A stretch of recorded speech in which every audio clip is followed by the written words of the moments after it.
Hi everyone, this is Kelly from The Truth in Story, and I just wanted to do an update on, I will try to put a link to my last year's wheel in the description box below, but I've gone ahead and done this for myself, and I just wanted to do a little bit of an update because I have last year pulled a Wheel of the Year. So now this is not a year ahead, which is a lot of you do year ahead readings, and which I love to do, and I do for people as well.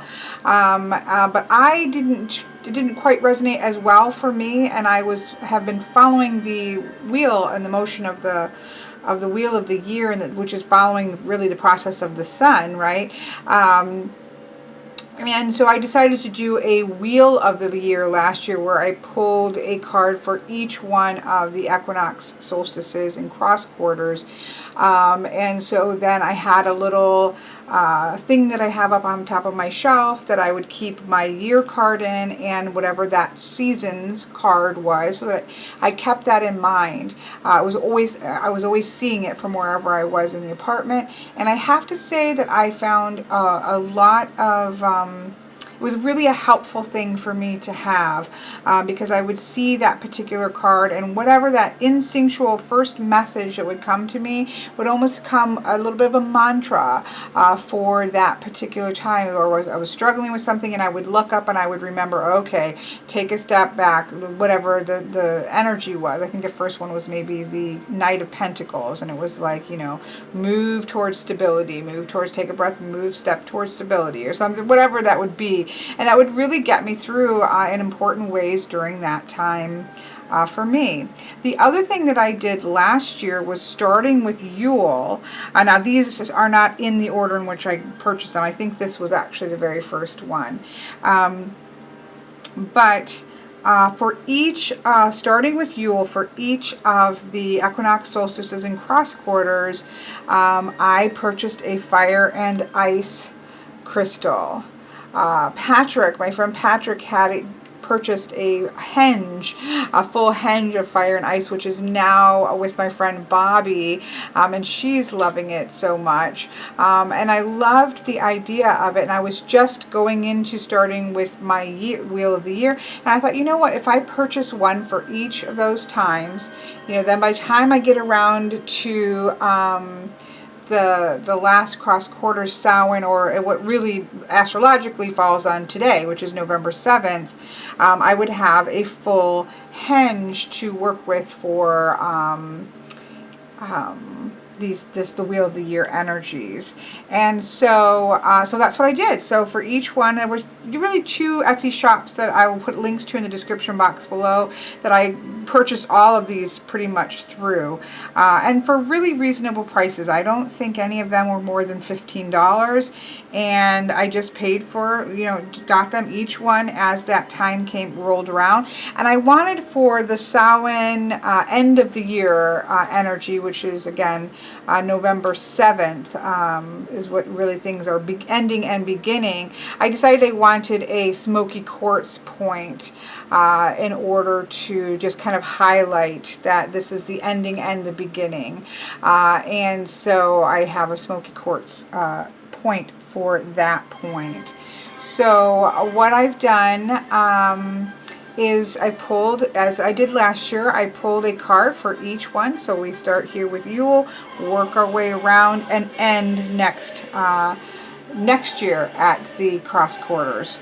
And I just, because it got really boisterous right now, I have a record playing of the soundtrack of Amadeus, which is amazing classical music, but it just got really boisterous and I realized that it was still on. Let me go turn it down. Hopefully that is not a problem through the beginning part of this. I didn't even remember that I still had that going until it got got all boisterous here.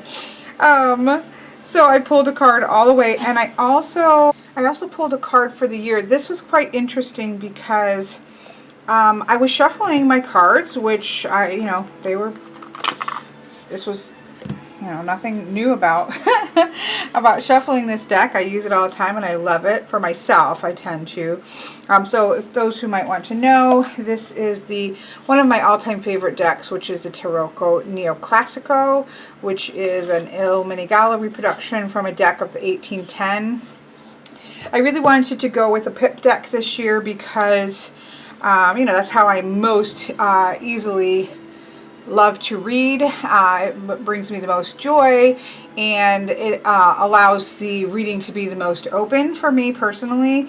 And so I really wanted to do that. And of course, I really wanted to be somewhat compact so that I could do this how I wanted to. And of course, and this is actually one of my favorite of my two top favorite decks, so it was a no-brainer. But as I was shuffling, oops, I think I just put that back. As I was shuffling, I noticed that one of the cards must have gotten flipped and was facing up, and it was the Queen of Swords, which is one of my, you know, if I had to pick a card for myself kind of energy, I would pick the Queen of Swords. And so that's how I determined my year card. Very often when I'm done shuffling, and if I'm doing these for other people and for myself, I look to the bottom card for the year card, but that one came out in its own way, and so I was very happy to listen to the cards about that. And then I pulled a geomancy figure for the year, which was by using the numbers for the I go fire, fire, air, water, and earth. And so I simply followed around and did the geomancy readings for that. This was an even number, so it has 2. This is an odd number. It has 1, odd number 1, odd number 1. So that gave me Caput Draconis, which is all about new beginnings, which I think is really beautiful. Because we have a queen here in the card of the year whose power lies in taking the difficulties and trials of the past and turning those into the seat of her power, and turning those into compassion and empathy in the way that she's able to rule her power.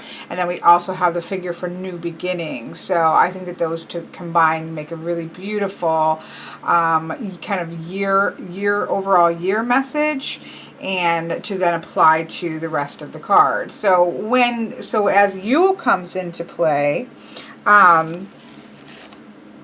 I'll be looking at both of these energies, the Queen of Swords, and then also how does that relate to justice, and how does that apply to situations that sort of seeing through.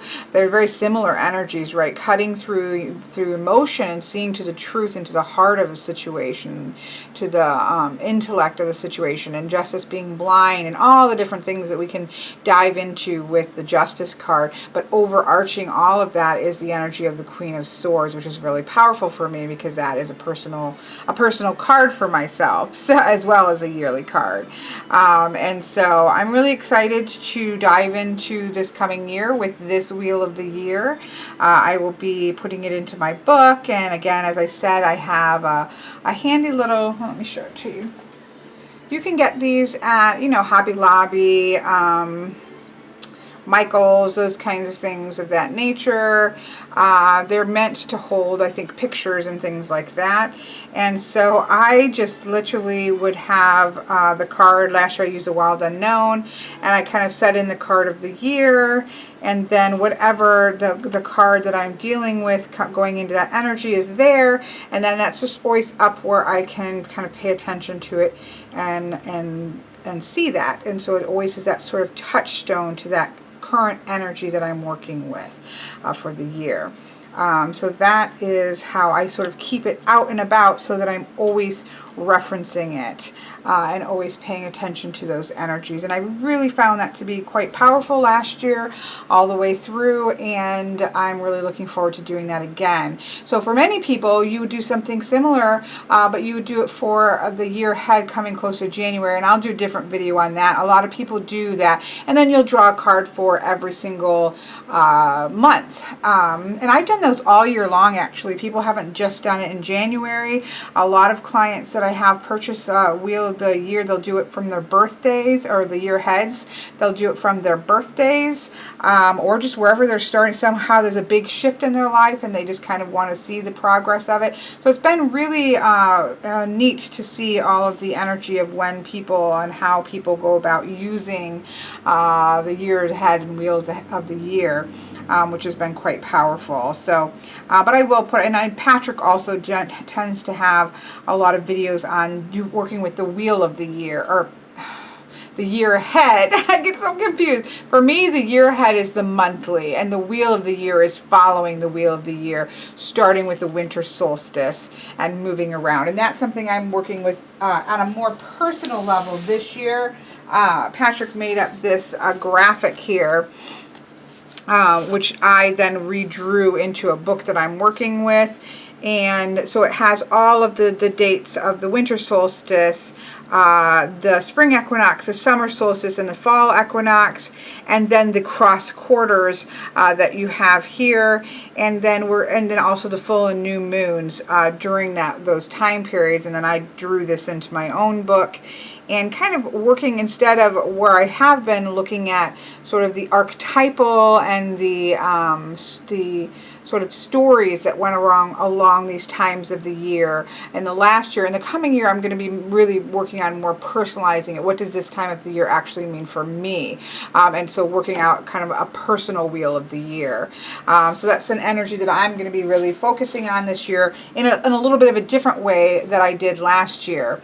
So I'm looking forward to doing that. So I just wanted to pop on because I had done a video like this last year with my wheel of the year. It was quite successful. I was successfully completed my henge, which is really exciting, and I will be then working with those all year long in regards to the wheel of the year.